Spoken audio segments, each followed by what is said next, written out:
দখল ও প্রভাব প্রতিযোগিতা প্রাণীদের বৈশিষ্ট্যের মধ্যেই পড়ে, তবে মানুষের মধ্যে তা তীব্র। কয়েকদিন ধরে বলে আসছিল যুক্তরাষ্ট্র, এবার বাস্তবায়ন করেই ফেলল। পানামা খালের দিকে তার রণতরী রওনা দিল বলে। যুক্তরাষ্ট্রের স্পষ্ট অবস্থান, পানামা খাল চীনের প্রভাবমুক্ত করে তার নিজের প্রভাব বলয়ের আওতায় রাখা। পানামা সফর করে দেশটির সরকারের সঙ্গে বৈঠক শেষে যুক্তরাষ্ট্রের প্রতিরক্ষামন্ত্রী পিট হেগসেথ এই বার্তাই দিয়েছেন। যুক্তরাষ্ট্রের এই তৎপরতাকে আন্তর্জাতিক বিশ্লেষকরা আমলে নিচ্ছেন, কারণ কয়েক দশকের মধ্যে যুক্তরাষ্ট্রের কোনো প্রতিরক্ষামন্ত্রীর এটি প্রথম পানামা সফর।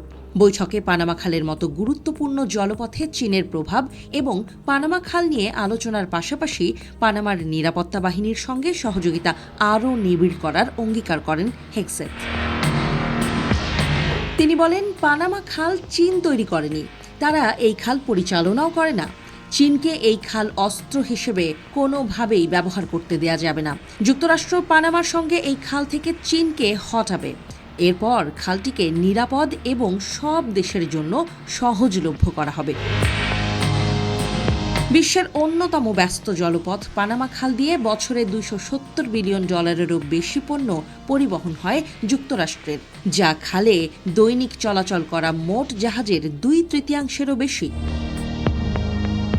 যুক্তরাষ্ট্রে প্রেসিডেন্ট নির্বাচনে জয়ের পরই পানামা খাল দিয়ে চলাচল করা যুক্তরাষ্ট্রের জাহাজ থেকে অন্যায়ভাবে অর্থ আদায় করা হচ্ছে বলে অভিযোগ করেছিলেন ডোনাল্ড ট্রাম্প।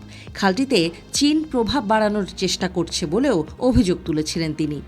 1 শতাব্দীরও বেশি সময় আগে খালটি মূলত খনন করেছিল যুক্তরাষ্ট্র। তাদের হাতেই পানামা খালের নিয়ন্ত্রণ ছিল। পরে 1999 সালে পানামার হাতে পানামা খালের নিয়ন্ত্রণ তুলে দেয় ওয়াশিংটন। ট্রাম্প বারবারই সেই সিদ্ধান্তকে মন্দ চুক্তি বলে সমালোচনা করে আসছেন। দ্বিতীয়বার যুক্তরাষ্ট্রের ক্ষমতায় আসার পরপরই পানামা খাল ফিরিয়ে নিতে সামরিক শক্তি ব্যবহারের সম্ভাবনার কথাও জানিয়েছিলেন তিনি। ট্রাম্পের এই কঠোর অবস্থানের মধ্যেই মার্কিন প্রতিরক্ষা মন্ত্রী হেগসেথ পানামা সফর করলেন। একটি ব্ল্যাক হক হেলিকপ্টারে করে তিনি খালটির ওপর দিয়ে উড়ে যান এবং পানামার নিরাপত্তা বাহিনীর সঙ্গে যৌথ মহড়ায় অংশ নেন। ট্রাম্পের আগ্রাসী অবস্থানের তুলনায় হেগসেথের ভাষা অবশ্য কিছুটা পরিমিত ছিল। হেগসেথের ভাষা ছিল চীনের বিরুদ্ধে কঠোর হলেও পানামাবাসীদের প্রতি আশ্বাসমূলক। ট্রাম্প যেখানে সামরিক হস্তক্ষেপের সম্ভাবনা নাকচ করেননি, সেখানে হেগসেথ কূটনৈতিকভাবে চীনা প্রভাব দূর করার ওপর জোর দেন।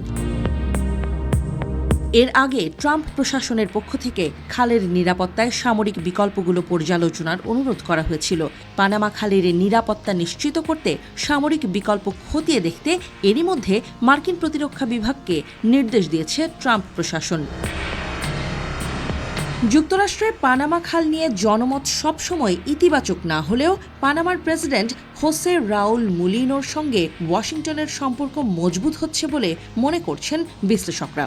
গত ফেব্রুয়ারিতে চীনের বেল্ট অ্যান্ড রোড উদ্যোগ থেকে বেরিয়ে আসার সিদ্ধান্ত নিয়েছিল পানামার মুলিনোর সরকার।